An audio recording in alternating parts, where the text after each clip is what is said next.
মার্কিন প্রশাসন থেকে যারাই বাংলাদেশে সফর করুক না কেন, আমাদের সম্পর্ককে এগিয়ে নিয়ে যাওয়ার লক্ষ্যে আমরা কাজ করব একসাথে। আমার সাথে মায়ানমারের পররাষ্ট্রমন্ত্রী গাম্বিক উগান্ডাতে বৈঠকও হয়েছে এবং সেখানে তাকে আমি অনুরোধ জানিয়েছি যে সহসা রোহিঙ্গা প্রত্যাবাসন অন্তত শুরু করা। এবং আমার কাছে যেটি মনে হচ্ছে অ্যাটলিস্ট তার এ ব্যাপারে ইচ্ছা আছে, তার সরকারের সিদ্ধান্ত সেটিতে একটি সামগ্রিক সিদ্ধান্তের ব্যাপার।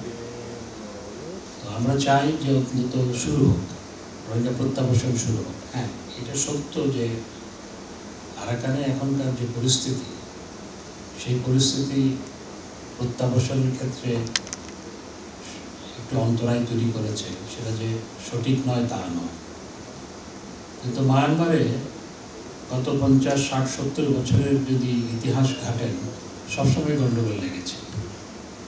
সুতরাং এই প্রত্যাবাসন শুরু করার ক্ষেত্রে এটিকে অজুহাত হিসাবে যেন দাঁড় করানো না হয়, সেটি আমি গতকাল বলেছি। আর কোনো প্রশ্ন? আমি জানি যে ডোনাল্ডুর সফর নিয়ে আপনি ইতিমধ্যে বেশ কয়েকবার কথা বলেছেন।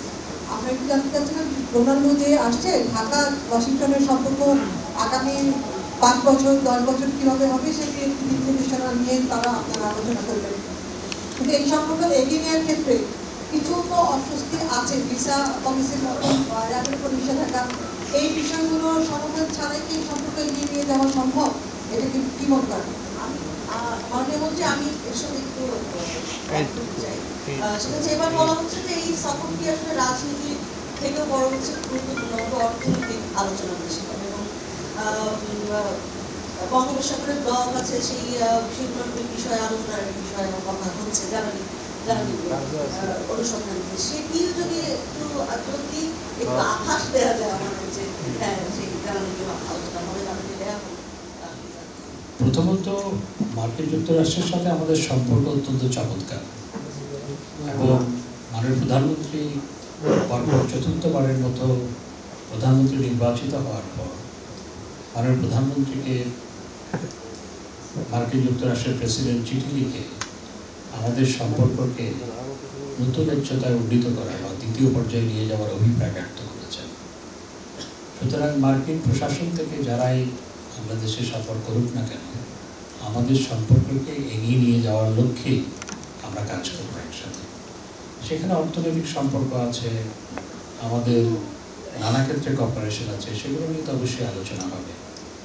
হ্যাঁ, আপনি যে প্রশ্নটি করেছেন যে ভিসা নীতি কিংবা র্যাবের কিছু ব্যক্তি বিশেষের উপর নিষেধাজ্ঞা, সেগুলো আমাদের সম্পর্কের ক্ষেত্রে কিছুটা রেখাপাত করেছে তো বটেই, সেগুলো আমরা অবশ্যই আলোচনা করব এবং সেগুলো যাতে সহজীকরণ হয় বা উঠে যায়, সে নিয়ে আমরা মার্কিন প্রশাসনের ইতিপূর্বে হোয়াইট হাউস এবং স্টেট ডিপার্টমেন্টের যে সমস্ত কর্মকর্তা এসেছিল তাদের সাথে আলোচনা করেছি।